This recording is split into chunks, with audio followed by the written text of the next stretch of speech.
Welcome to the Top Style Show. Thank you so much, folks, for joining us. We're really excited and honored to have Stefan Seltz-Axmacher with us. He's an unbelievable entrepreneur. He started a robotics company. He built, he was competing that time with the Elon Musk and all these robotics folks in Waymo and all over the place. And then he's like, okay, I learned my lessons. I'm going to do it this time bigger than ever with all the knowledge, all the experience back into action. And he's building Polymath Robotics. Folks, we really need to learn more about this Polymath Robotics. We want to learn from Stefan. It's a real honor. Thank you, Stefan, for joining us.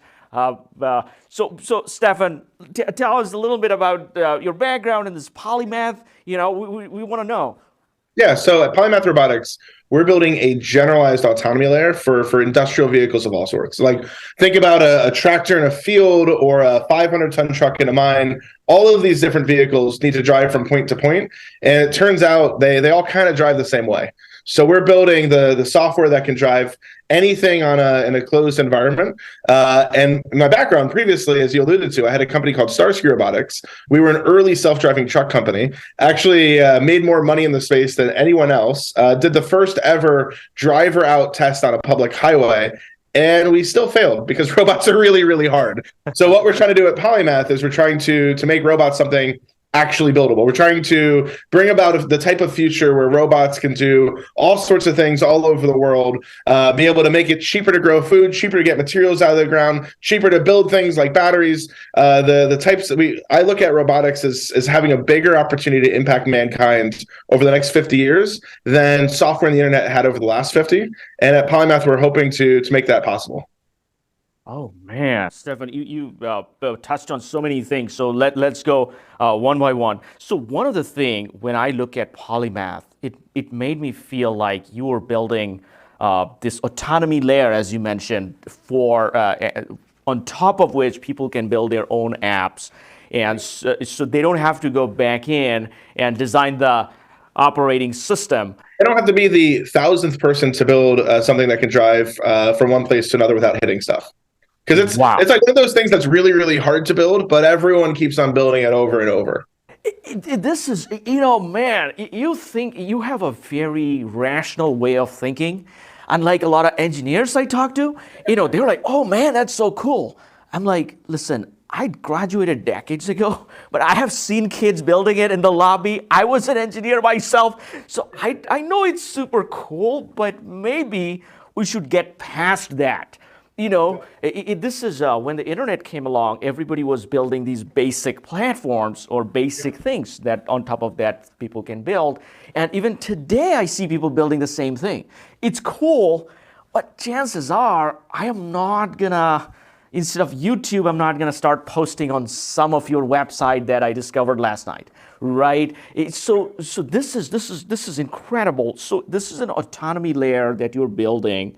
On top of which people can build their own apps. And one of the things I think you smartly and very intelligently fixed is, hey, we don't want to be involved with too many regulators.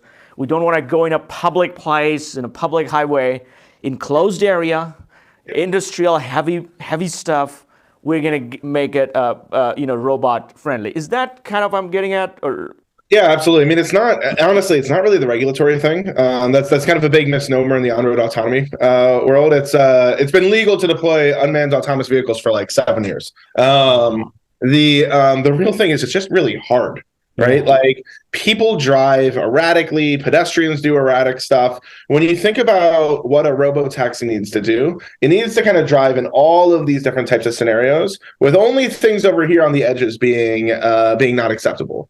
Whereas large vehicles in industrial settings is the opposite. Like, they only really drive if the situations are perfect. And like robots, they can do that. Robotics is a pretty early space. Making robots that can do anything anywhere is really science fiction today. But robots that can work if every condition is perfect in a very specific environment, only around people who know what they're supposed to do, well, shucks, that's actually kind of buildable. Yeah. Wow. I actually like it a lot. Like, a way that I like to think about it is the robotics industry today, or like the state of the art in robotics, is closer to what software looked like in the 1980s. where like kind of everyone is rebuilding everything from scratch every single time. Like the systems can only work in like very idealized settings, right? There's no like, sure, people threw words like AI around in the 80s, but it was AI that meant like Boolean logic of if this then that. Yeah. Like robots can do that today. The challenge that's happened in autonomy over the last decade is it's been a lot like people trying to build an iPhone in 1982, and not just like the crappy first iPhone that didn't have an app store, but like your iPhone today with DoorDash and with Instacart and with Gmail and with a great web browser and with LastPass and with whatever, and then trying to build that as product 0.1. And it turns out, that's really hard. Yeah. What we're trying to do at Polymath is, looking at that 80s comparison, we're trying to build a layer where a technical user can apply us to nearly any vehicle that's allowed to come to a stop anytime it gets scared. And whether that vehicle is a wheel loader in a lumber port, or whether it's a airport pushback vehicle, whether it's a whatever, all of those things are kind of similar enough if you solve this generalized autonomy layer. This is incredible. This is so amazing. So I can think your customer base could be so many areas, so many industries, in the logistics or in the farmland. Wherever you look, you got your customer base. And what's interesting is like the bigger the vehicle, like the better the use case for robotics. So like a non-obvious thing in all of these different use cases, whether it's farms or mines or forestry or ports, the vehicles have gotten bigger and bigger and bigger over time, or more specifically, they've been more right-sized, right? Like John Deere makes, let's call it 80 different SKUs of tractors. And they're not making them to have the minivan model versus the Cadillac model versus the Porsche versus the whatever. They're making it so that you can buy a tractor big enough so that in, 40 hours a week and 4 weeks, you can till your entire field, whether your field is 10 acres or 4,000. That's actually incredibly inefficient, having a whole bunch of different types of vehicles, right? There's a reason why the iPhone came out with just, one model or 3 models with size. It's incredibly inefficient to have all of these different sizes of vehicles, but the vehicles have gotten bigger and bigger and bigger because labor has gotten harder and harder and harder. Essentially, whether you're in farming or mining or oil and gas or airports, all of these applications struggle to hire blue-collar workers. They struggle to hire people who will sit and show up 8 hours a day, 40 hours a week to make, frankly, not enough money working as hard as they're working in as dangerous of environments as they're working in.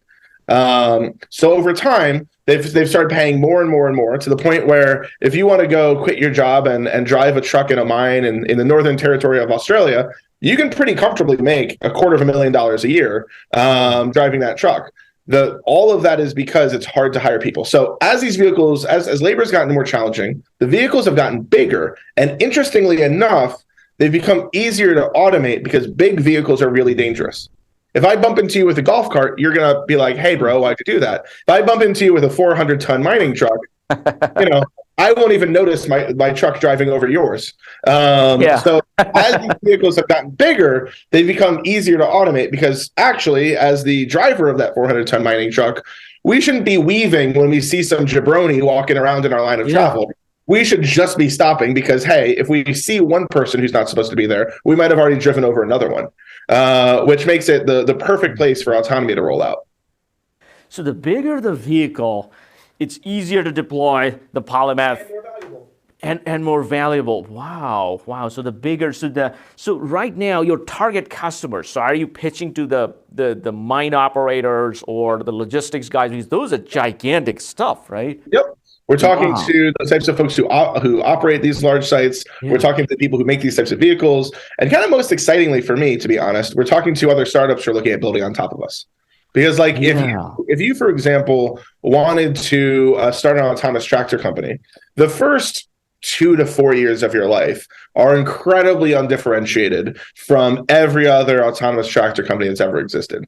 It's going to take you a year or so to get hardware that kind of sort of works. It's going to take you 2 to 3 years to get to the point where you can reliably do a demo and show, hey, this thing's autonomously driving around. And like by the 4th year, maybe you have an autonomy thing that kind of sort of works with a use case that's kind of sort of valuable, and you've been able to get some customers to kind of sort of pay you for doing it. Meanwhile, you've had to raise a seed, a Series A, and you're on your way to trying to raise a B, and you have nothing that's particularly compelling. So what I'm really excited about, to be honest, is I can give you those first 4 years for free in simulation as a lead gen tool. You can build your use case on top of it. You can build that app that tells that tractor, that yard truck, that bulldozer, that whatever, what to do.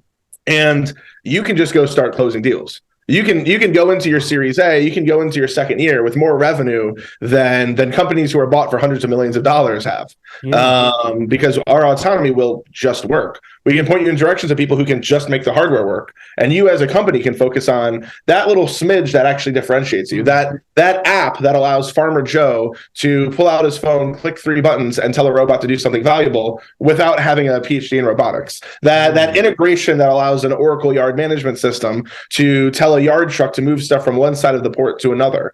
That really specific behavior that almond growers in the Middle East really like, because it's the way that they grow their almonds differently than others. And you can focus on that little smidge that's truly differentiated, as opposed to reinventing the wheel. Like a line we like to say is, our customers are invariably incredibly smart, but you don't want Michelangelo to build the frame or the scaffold. You want them to go work on the piece of art. And we're letting the robotics market work on what really matters.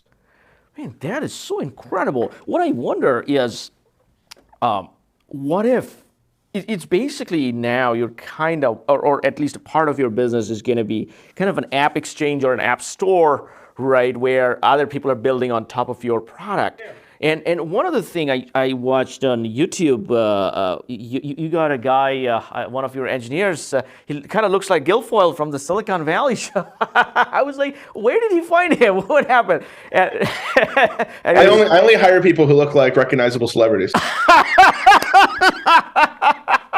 Oh man, I love it. So he was good. He explained the Calidan. So is Calidan owned by you? You built that? Yeah, so essentially what we did is we took our full autonomy core, put it online, and said, hey, anyone who wants can go build on top of it.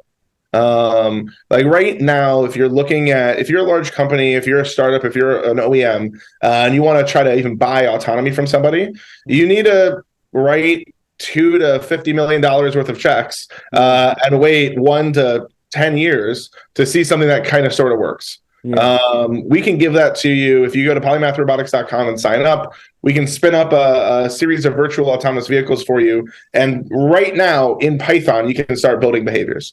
You can start building the specific things that move the needles, whether it's on a farm or in a mine or in a woodlands camp or in a lumber mill or in a chemical plant or kind of in any of these types of settings where these vehicles do very real work every day. Wow, yeah, man, that's so interesting. That's incredible. Now, this is so you were making all these free so people can, and the other thing, not just free. I always hated, but I went to school decades ago, so we had these, in order to automate things in the lab, we had a software called the LabVIEW. And, it's kind of the control systems that, you design, and you do different loops and things like that. Now, you got to download that app, you got to have the license for it, it has to be a university computer, et cetera, et cetera. But I don't know, I'm sure there are other improvements. Robotics, honestly, looks a lot more like that than what you might expect. If we were to hire someone tomorrow, it's a couple of days until their computer is even set up to be able to work. Whether it's downloading the right version of ROS and trying to make it work with the drivers on their computer and this, that, and the other. Everything in this space is really hard, which is part of why we put our simulated autonomy system in a web browser, which frankly is not something that is itself a product that we could sell of a robotic simulation in browser, because frankly, getting sim up and running, if you were starting a robotics project, is often a couple of weeks, and that's before you build the actual autonomy. I love that, and I don't know whether anybody else is doing it, but if you do that, I would love you to see that, because everything is on the cloud. Back in the days, for everything we had to download a software. We don't do that anymore. We just go to the browser and then we do the simulation, whatever we got. All you really need is Python 3 on your computer, and you can start issuing commands to robots. Wow. So that is another incredible, because every time I'm looking at part of your product, I'm like, that itself is another product. You know, one is the layer that you're doing that others can use and build a business case out of that. And the other part is you have the Calidan, the browser-based, making it more user-friendly. The other part is somebody just with Python can operate, build behavior specific to their industry or the whatever use case they're doing. So there's just so many layers of things you have. But so it's absolutely amazing. But before we go more, so I do think your experience with Starsky definitely played a significant role in this. So you wrote an amazing article, and it was very gracious, very nice, on Medium about the Starsky experience and how it was a rocket ship and then it didn't work out, but that didn't stop you. So tell us a little bit about that experience. Yeah. So back in 2015, I started tooling around with this idea of making trucks autonomous. And the problem statement came out of a really interesting realization. So truck drivers in America, similar to what I was talking about people driving vehicles in mines, truck drivers in America make a lot of money. And air quotes is the emphasis. There's a common misconception, a common lie that's told that truck drivers make $150,000 to $200,000 a year. And it's kind of one of those lies that, frankly, is set up to trick poor people into buying trucks and being forced to be a truck driver. The reality is a little less rosy, but the initial thought that I had is, hey, if truck drivers are making all that much money because of how awful it is to spend a month at a time in a truck, like, what if you just made them into drones? What if you just did to trucks what Raytheon or Lockheed has done to Predator drones and made it so you could work from an office for $30,000 to $50,000 a year and do the work of a truck driver making $150,000. Now, the numbers are a little less exciting than that. In reality, over-the-road truckers is typically making $60,000 to $70,000 a year. A local driver who gets to go home every night is making $35,000. And as we worked on the idea that became Starsky Robotics, an interesting thing that became clear is that the remote side or teleoperation is easiest exactly where autonomy is hardest, and vice versa. So if you've ever been in a truck yard or a distribution center, it's chaos. Like, theoretically, there's paint on the ground that tells you where to go, but realistically, there's people going every which way. There's people walking around. You have big vehicles and huge blind spots. It's a chaotic environment, and you'll probably only ever be in that particular truck yard 1 to 10 times in a 20-year career of being a driver. It's a hard place for autonomy. On the other hand, long, straight highways in America's Southeast that are well maintained are probably the easiest place in the world for autonomy. So what we were doing at Starsky is we were building an automated system to drive trucks, where we would have remote people, drive around the truck yard, maybe handle some surface streets until we got onto the highway, and then autonomously drive on the highway. And to cap the whole thing off and make it slightly technically easier, actually meaningfully technically easier, we were being the trucking company ourselves, largely because self-driving trucks are more complicated than airplanes, and trucking companies tend to be less sophisticated than airlines. So we were doing this entire full stack thing. It led to a lot of really kind of exciting progress. In a world where people were trying to machine learn their way through all the problems of self-driving, we were very quickly doing long, uninterrupted runs where our system was handling the entire trip as early as 2017. It's probably the first time that we could have taken the driver out of the vehicle if we were lucky. We actually did our first driver out test on a closed road at 25 miles an hour in, I believe, early 2018. And kind of focused all of our effort on how do we go and become the first company in the world to drive on a public highway with no person in the truck, and how to do a deep literature dive into how you even prove a system like that is safe enough to do so, deep regulatory interactions, incredible amounts of testing, lots of trips back and forth to Florida where we kind of found the best highways and the best connectivity, and lots of this, and building out a trucking fleet that was ready to receive our self-driving as soon as it was ready. And in the summer of 2019, we completed the world's first ever driver out public highway test. And I was so excited at the time, we're definitely we've finally proven that we are the most real, most impactful self-driving truck company in the world. We have competitors who've raised hundreds of millions to our tens of millions. We're going to go and we've made it. Hey, Mom, we've done the thing. We have a business that is working. We have a technology that is working. Let's go be successful. And then we talked to investors. And essentially, what we had thought was the big hard goal was one that didn't matter at all. Like, I'd go talk to people who are supposed to be experts in autonomy and machine learning, and they'd say, everyone's doing unmanned. And I'd say, no, like, you're wrong. Like, and they'd say, oh, well, I saw this article. Look at the article. Paragraph 4. I seen that article. Paragraph 4, it says there's a person in that vehicle. Oh, huh. So this test that you're showing me right now, is that unmanned? Like, no, it's harder than that. Oh, huh. So how about your trucking business? Is that incredibly super profitable, 90% margins? No, it's really, where the big trucking companies can do clever finance things. We are slightly unprofitable.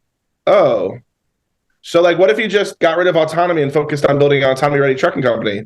It'd be really hard to compete. Oh, and essentially what happened is, doing that first unmanned run, building a business that was ready to support and could rapidly scale, that wasn't actually enough.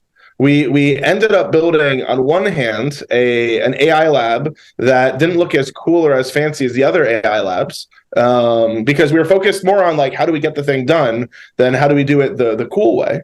On the other side of the business, we built a trucking business. We built a tech-first trucking business, but one that wasn't quite exciting enough on its own. And I'd kind of always meet investors who either wanted me to ditch autonomy or ditch the trucking business. And frankly speaking, more of them were okay with ditching autonomy than the trucking business. So by the end of 2019, right in time for, we ran out of money and had to furlough the whole team.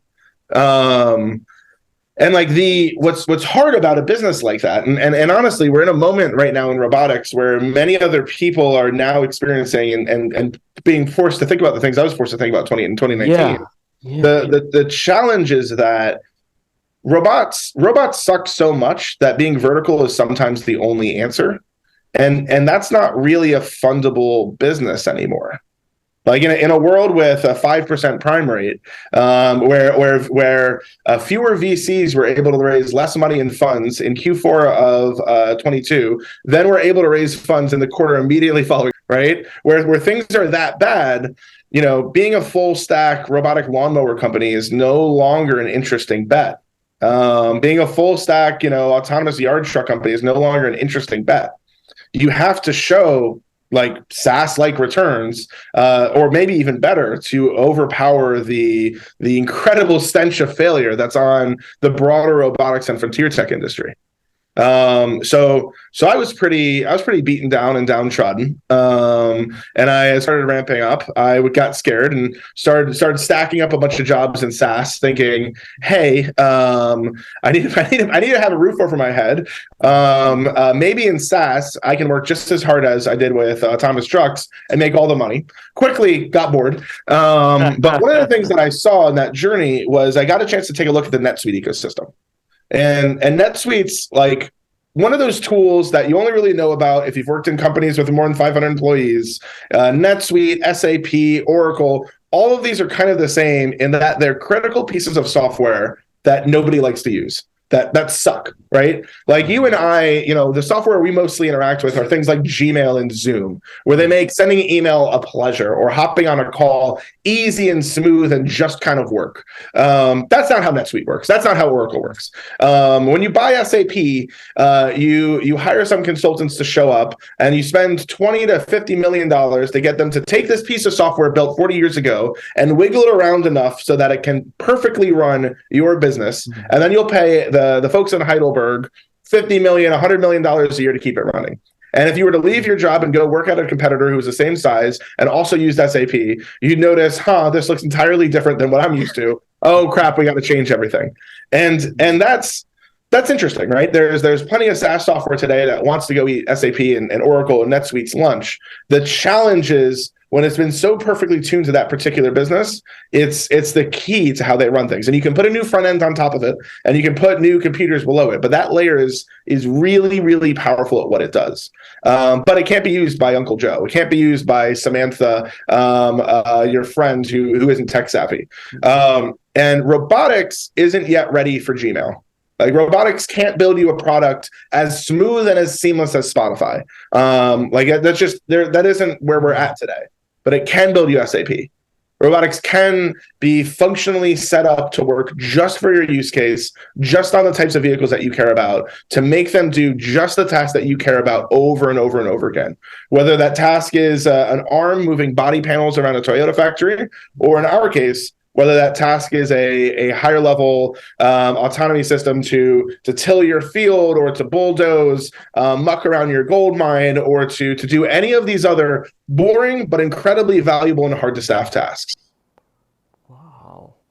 Wow, that's so insightful, man. You bring in enough of the business world and the engineering. So you were like a combination of, and also you can communicate so well. This is, I'm listening to you. I'm like, why in the world these investors that you reached out that time said no? I'm like, if enough of the investors saw you, they're like, oh, that is a yes. We're giving him the fund. What are you talking about? Well, but like honestly, the challenge was when I was working on that company, I had to be in so much of the weeds all the time that I couldn't give answers like the one I just gave. It was like, oh, how's safety work? Well, we're working on a particular safety model, and we're using Range Field Commanders 323 in conjunction with ISO 26262, and we're building a statistical model that blah blah blah blah blah. Because robotics is so hard that you often have to be living in that super deep level. So yeah, I wouldn't even blame the investors. Frankly, I was crappy at pitching back then because I was so busy living in the weeds of a robotic trucking company. Yeah, but that experience is incredible now. And especially, I never really thought, I am very familiar with Oracle and SAP, but we don't use that in our companies because our companies are not big enough to be using those. And at point, when anyone who gets to $100 million in revenue has to use NetSuite. Yeah. There isn't, outside of our friends at FTX. But above $100 million in transactions, if you're not using NetSuite, maybe the Treasury Department's going to investigate you. So you were trying to be that Oracle of the robotics world. Yeah. Man, that's a very interesting place to be in, especially given the software and all the fragmented situation in this industry. And so because the thing is, engineers often get very it's like the cats getting distracted by the laser. They get very caught up into things, and I'm not blaming engineers because I used to do the same. I spent nights after nights tweaking part of a website or an app when I was in college, thinking that this is the next big thing, when if I just took probably 10 steps back, I'm like, forget next thing. This is not even a thing. What is this? And so that's what happens a lot with robotics. And I think like what's been interesting in the software world in the last 10 years, the whole lean startup methodology has really taken off. And honestly, for those who aren't familiar with it, I'd look at the lean startup methodology as the scientific method applied to designing a company. Like, let's do a bunch of experiments. Let's see which experiments let us close more deals, or let us get more users, or increase eyeball time, or whatever. And the world of SaaS has gotten rather scientific in let's build a thing, prove that people want it, and then expand it. That didn't really happen in frontier tech. Like in robotics, if you're 4 to 6 years away from having a demoable product, let alone like something that's ready to sell at large numbers, you can't talk to your customer. Yeah. You can't realize that outside of how nice people say, they won't really pay $50,000 a year for a smart lawnmower, or they don't really care about, perimeter security robots at airports. It's not actually something people pay enough for you to have a good business on. And I'm not picking those two things out as specifics, but more as there are companies who are 5 years in building use cases like that who don't really have market feedback yet. And then once they start getting it, they go to their customers who say, oh, well, if I'm going to hire you to mow my lawn over my current guy, you have to cut it in a certain direction so that it looks really pretty. Or if I'm going to use your robotic lawnmower at my golf course, it needs to be cut in a certain direction so that the balls roll in the right direction. Or your yard truck, we only use an Oracle yard management system here, and if you are going to make us use your inbuilt app, we can't even talk to you again. And that's feedback people are getting kind of functionally when they're already out of time. Yeah. So what we're hoping that we can do is we can enable the market to kind of apply things like lean startup to robotics. so that rather than, you need 3 people who can go raise $3 million, build a team of 10, then go raise 20, and then go build a team of 200 to try to raise 60 before they ever show a product to anybody. You can have 2 people hammering on top of our stuff on Sim, going to people and saying, hey, this is real. If I gave you a tractor that could do this tomorrow, would you sign a thing for me that you actually want to use us? Will you pre-order? You can get a tractor that can do all of this in 3 months if you write me a $25K check now. And if the robotics world was able to literally just copy paste startup methodologies from software, we'd have a lot more robots.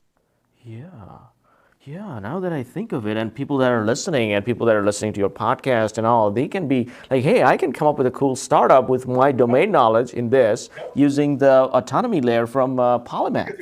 A great startup in SaaS is a product and business focused CEO whose whole job is to go find product market fit and sell it, and a generalist CTO who can take some chewing gum, take some duct tape, and put stuff together to build a solution.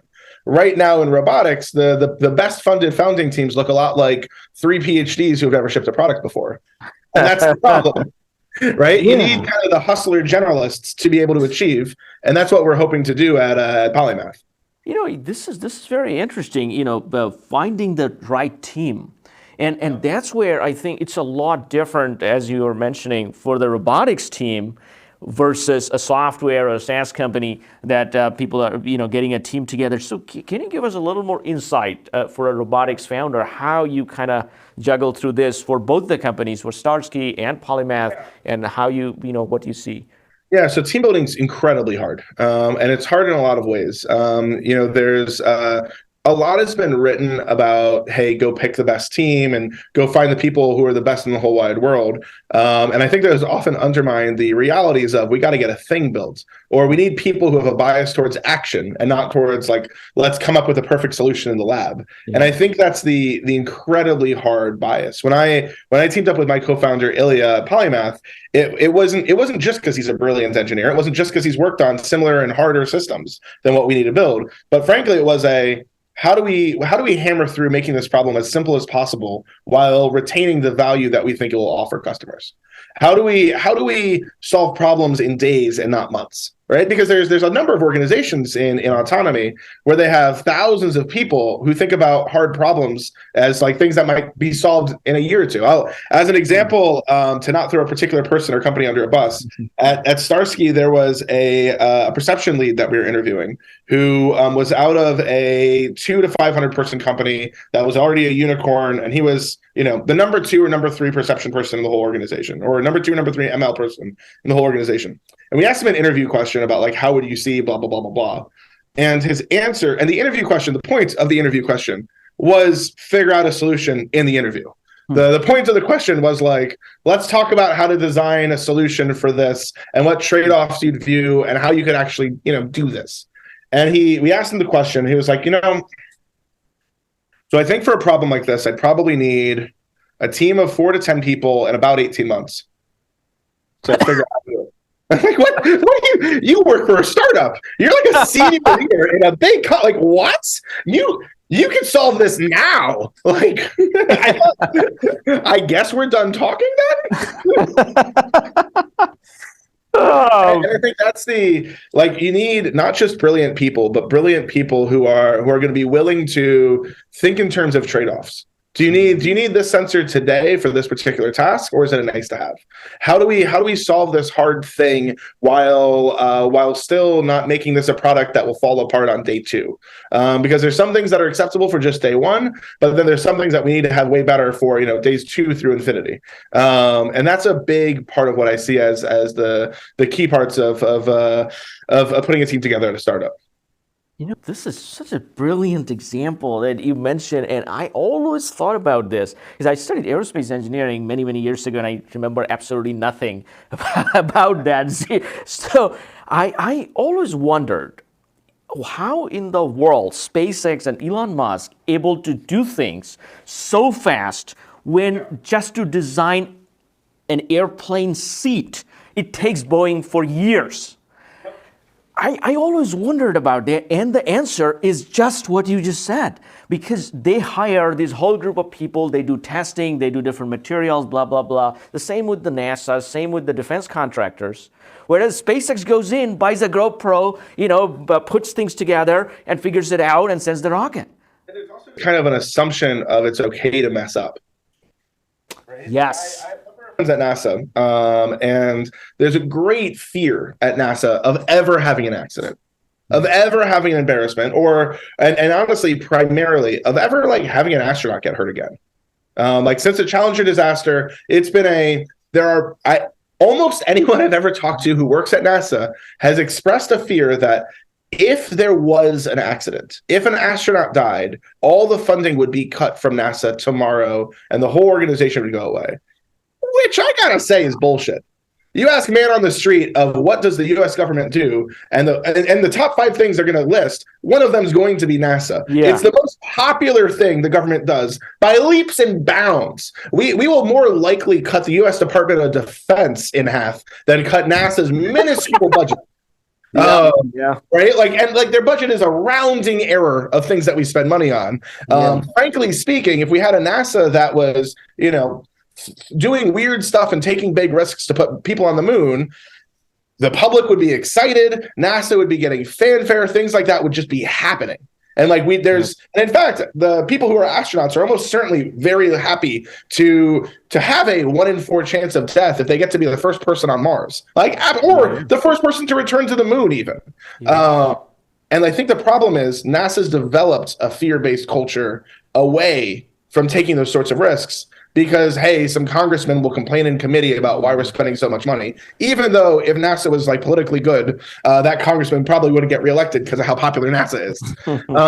Similarly, what SpaceX has done great is just, let's get this done. Oh, you can't find a part that's certified for this? Let's go buy some from Best Buy and see what temperature it actually melts at, just get going with it. Let's go do projects that might not actually ultimately work out because, hey, we need to move fast to grab the market in front of us. Yeah, this is the beauty of these startups, the ability to fail. And that's where the startups are successful, whereas the big companies, they don't take the risk, right? I always think of it as the secret advantage of starting a startup, or the reason why it tends to be younger people who start startups is they're old enough to know some problem that's valuable to solve and young enough to be so naive and cocky to think that they can actually do it. And I think Elon Musk rolled into SpaceX with a big old ego and said, of course, we could figure out how to do this. Of course, we could land rockets on ships in the ocean. Why not? It's not that hard. Mm-hmm. And a lot of the smart people who had been around knew why it couldn't be done.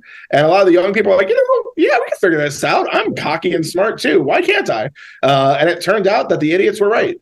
And it turned out that not being wise is sometimes an advantage. That is so true, man. Your insights are really, really good. You should be the startup mentor. And I think you are mentoring some people in accelerators, are you? Yeah. In the in-between times between startups, I did a bit of that stuff, which is always fun. It's always fun to give back. And frankly, it's always way easier to tell people how to run their startups than to run your own. Oh, man. Tell me about it. I haven't written a code for years and years, but I always give advice. Oh, back in our days. Have you tried redesigning? I know this is, this brings up this, the thing I feel like this is one of the thing I feel last few years, right? So many companies raising so much fund. There's 100 million, this million, that million. That's not a thing, every day you're like, oh, that company, 200 million, the other company. I was like, wow, money was so cheap. I didn't know about that, right? And T-bills are pay nothing. You got to get T-bills somewhere. Right, and that, I think, when you pour too much money into trying to get through it, you build up that fear culture like NASA, where now you can't really fail because you raise so much.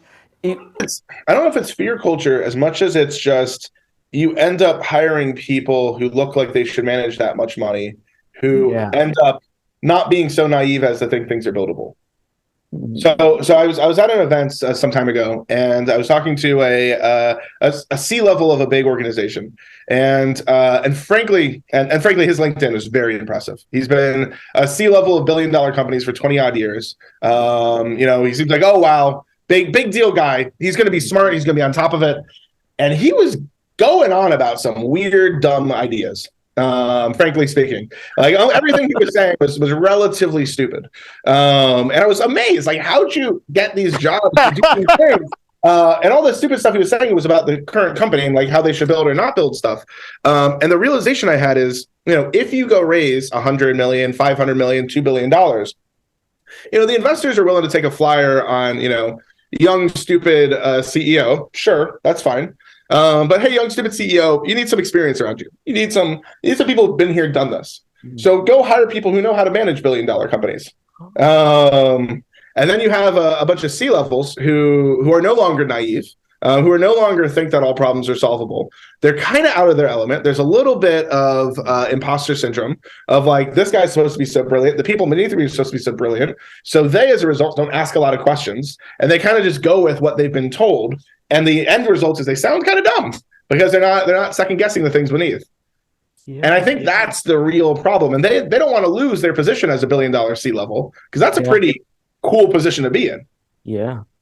Yeah, you're like right on that one, because even if you remember the Larry Page, Sergey Brin, they were like building browser, going into Gmail, doing everything. And they were like, whoa, calm down. Let's not do any browser. Let's bring Eric Schmidt. Let's have a parent here, right? This is, and even silly things, forget billion-dollar companies like this, even silly things like back in the days, these Logan and Jake Paul, they were jumping around, vlogging and stuff. I was like, man, how does this kid do it? All these stuff, it's just, I was just so blown away. And then they were like, no, we need to put parents in there. We need to put people in charge. We need to control. Nobody wants to see a controlled Logan Paul, what? I got better things to do here, And these are things I think everywhere in life you kind of see. So with all these, right now, how many people do you have in your team, and what your kind of plan? Yeah, so in terms of, you're asking what we're up to next, I figured I might as well tell you what we're up to right now. Yeah. So what we have here on the screen is, this is our test tractor in Modesto, California. So you in Milpitas are actually closer to it than anyone on my team is. Like 70-ish miles away. And you can see the sun's starting to go down because it's 5:30 p.m. here. And on the right, you can see this little oval that we've just been driving. Yeah. It's a really simple behavior. So I'm going to click this button here and turn that behavior off. So yeah, tractor stopped moving. Had audio visual been easier, I would have handed it to you and let you just start driving this tractor around. So this tractor, this is happening physically in real time.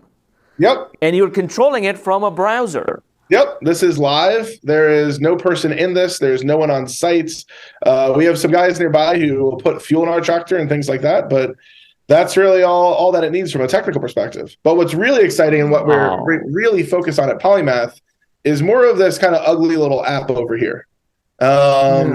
This app is 150 lines of Python. There's a version of it sitting right here behind it. 150 lines of Python, little simple thing that if you can finish a dev boot camp, you can write a better app than this. And I'll click a button right over there, and the tractor's going to start driving over there. Because essentially all I just did was I issued an API command for the tractor to drive from one point in space to another. And if once it gets there, maybe I'll issue a command for it to go somewhere else. I could issue commands for it to go to a series of places or go back and forth between two things. But what's most important is that within this app itself, I don't need to be a safety engineer. I don't need to know how to think about sensors and machine learning or controls engineering or mechatronics engineering or any of that. Yeah. I can just think of, maybe this isn't a tractor, maybe it's a yard truck. I want to move from where I was just parked to dock door 17. And whether it's a little friendly app that does that or an integration with the terminal management system, either way, our autonomy can operate the actual vehicle. And that's really what we're excited about here at Polymath is we are taking robotics out of C++ and ROS and weird Linux kernels, and we're turning it into something that starts to look a lot more like an IT problem, starts to look a lot more like something like a Salesforce or an Oracle or a NetSuite, where if you have smart people who are going to work hard on it, they can get anything valuable done in weeks and months and add an incredible amount of value. Wow, but this is so fascinating. To me, it's like a real life video game. I would rather buy a large ranch and just put that stuff in there and then play it at home, like running a. You don't even have to play it at home. Or just like write a little script for, hey, it's 7 o'clock and an alarm went off. Let's issue a command for a quad to drive over to where that alarm went to make sure the cows haven't gotten out of the ranch. Man, this is incredible, and that's what I'm talking about. When I saw your website, I was like, yeah, this is such a big thing. I think this is probably the biggest part, the Calidan and the API commands that you used, and the simulation in so real time and things like that. Because I see, I wasn't very familiar with this world of the videos and things like that, and the podcast and stuff like that. I started a few months ago, and I see there are just so many areas. There are ASMR. There are there's people playing video games and other people watching them. They're called streamers. Like, why would you be watching somebody? And now I can see, I would watch myself or somebody else driving, and this is actually happening in real time. That's a different satisfaction. You're driving around autonomously. Right? Because it's not just on the screen, it's happening. So that's the next layer of satisfaction you're giving. A real vehicle going out there and doing real work. Man, this is fantastic. I think this teleops, part of, I think you brought in some of that concept here as well. Right? So this is beautiful. Oh, I love that, the demo. Now, you are so good at it. We can go on for years, for hours. This is. But we just might. But by the way, so tell us a little bit about your podcast. How can we get access to it? Like, what are you guys talking about? My co-founder Ilia and I do a podcast called Automate It. It's available on Spotify, on Apple Podcasts, kind of anywhere where you might get your podcasts. And we have two sections of the show. It's a 30-minute show in total. The first 15 minutes, we kind of spitball our way through designing a robot. And essentially, I draw a technology card that either has to be used or can't be used. My co-founder draws a business setting card. So, for example, one time we drew the technology was walking robot, the setting was stadiums, and we spitballed our way in a joking type of way to how would you build a walking robot to deliver concessions at a sporting event. And like what would be hard about that and what would the trade-offs be? And then the second half of the podcast, we talk more broadly about a lot of the hard stuff that comes with building robots. So like what can an MVP even look like of something like that? How do you think about choosing sensors? What are the types of problems that catch up demos? And we do this on a weekly basis, automate it from Polymath Robotics. And come give us a listen. Oh man, that's beautiful. I think that would be so much better insights for people that are getting into robotics or very excited about it. Now, one other thing we got to mention is, so far we discussed a lot about the software layer of things, how simplified these are. Now, are you also selling the hardware components, the sensors, the parts, or we have to buy it from somewhere else? So we're just doing the software that runs on the vehicle, but we can help you pick out what hardware to put on it. And similarly, if you just want to be working on that app layer, which is what a lot of people want to do, we have a number of really great partners who can take any vehicle in the world and turn it into a robot. Oh, wow. So, I have a question here. Let's say I have a golf cart. Yep. And no sensors, nothing there. I come to you, I say, I want to play with the API, I want to write some scripts, I want to play with it. You need to make it, you need to put the sensors in, you need to put the machines, whatever needs to be done so that, and build it so that the layer can work, so the hardware layer of it you have to work on. How much would that cost me? It depends a lot. So for example, we just released an episode on how to select sensors, and a lot of it comes down to what's the type of environment you want to operate in, what's the types of speeds that you want to be driving at, what's your stopping distance look like, right? Because if for example your golf cart's only ever going 2 miles an hour and it's outdoors, then you can get away with probably some relatively cheap stereo cameras and a high accuracy GPS, and your bill of materials might be as low as thousands of dollars.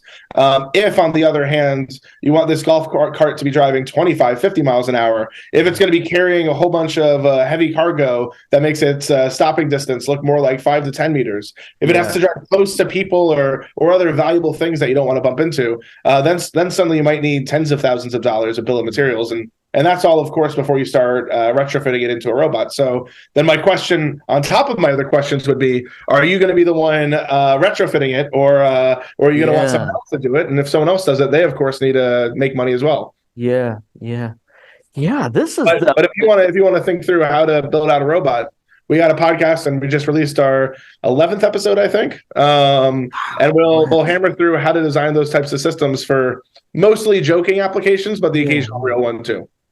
Wow, no, I love it, man. This is fantastic. And you're kind of bringing the robotics so much closer to real world, to real people, not just a couple of nerds in the university, right? So now the other question I have for you is the general industry stuff, right? Now that we are so bombarded. I have a friend, he's a software engineer at a startup, I think VP engineering. So he wanted to quit his job, quit everything, to work for Elon Musk specifically on the Tesla bot. Yep. Because he was so fascinated, and he's just still so blown away by it. He used to be, not, I don't know anymore, but I wonder, but that made me think, wow, there is a real fan base around this thing. So what do you think about the implications of these kind of humanoid bots coming in?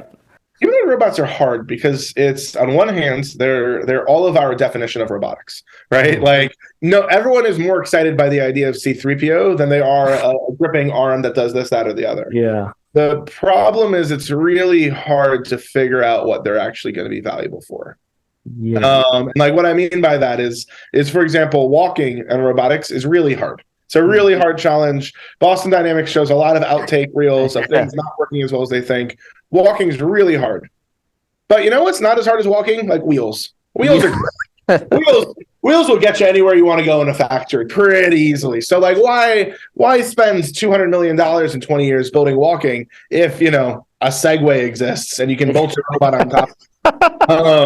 Kind of similarly, we had an episode where the Spitball robot that we talked about was a general purpose home robot. Maybe go get me a glass of water, go tidy up the living room, go do that, right? You might think of a walking robot as good. Wheels are better than stepping, frankly speaking, and way cheaper to allow wheels to go upstairs than to add legs. But honestly, it's better than a hand attached to a body. A series of cranes on your ceiling that can just go down and pick up everything and tidy it up, right? If you had a network of gantry cranes in your house, with a bunch of cameras on it, you could achieve everything that the world's most sophisticated idea of a home walking robot could do without any science fiction, without any technical breakthroughs needed. And that's the challenge with the humanoid robots. There's certainly going to be a business case for them, but it's hard to figure out what they could be best in the world at. Wow, the crane idea in the ceiling. Wow, that's just, it's so unbelievable, but we never really think about it when we think about an assistant robot. And frankly, the realities of robotics is that it's going to be less disruptive to your house to put a bunch of wires all over your ceiling than have some bumbling C-3PO knocking over your priceless vase.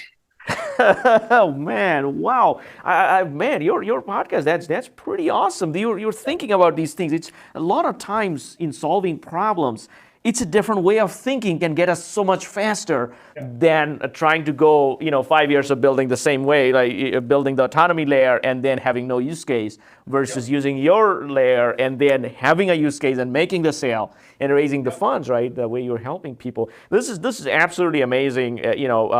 Now, before we let you go, we need some advice from you. Our young generation of listeners, they want to know from an experienced entrepreneur like you, what should they do when if they're out of college? I'm assuming they graduated and they want to go into robotics. They have an idea or any general startup idea.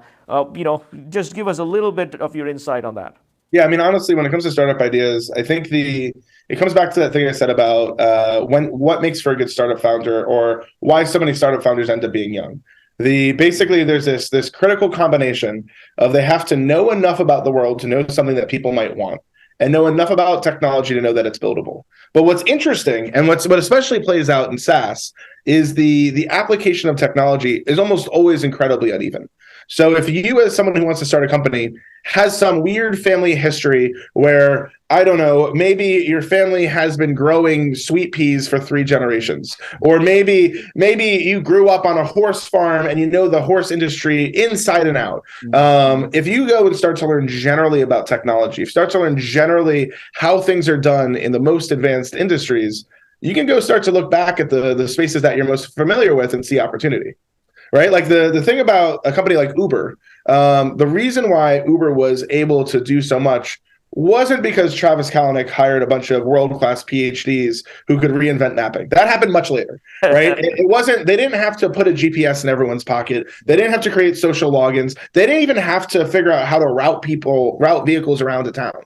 They could basically just duct tape and chewing gum a bunch of stuff together to make a really crappy app that showed a map, that showed a Facebook login, so you knew the person picking you up was actually their picture and not some weird anonymous username, and collect your credit card through a Stripe integration, and hey, go disrupt a whole industry. The reason why that was buildable is Kalanick and others knew the technology that was out there and knew a particular problem in taxis. And if you want to start a company, I'd start off by learning a bunch about technology and thinking about the markets that you know about. Man, that is so valuable.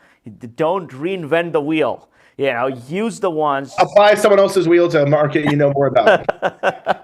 Yes, this is beautiful. Thank you. Thank you so much for having me on the show. Thank you, Stefan. We really appreciate it. And check out the polymathrobotics.com. Reach out to Stefan. Check out the podcast. He has automated. Available on Spotify and anywhere you get your podcasts. Perfect. And do not forget to subscribe. Thank you, folks.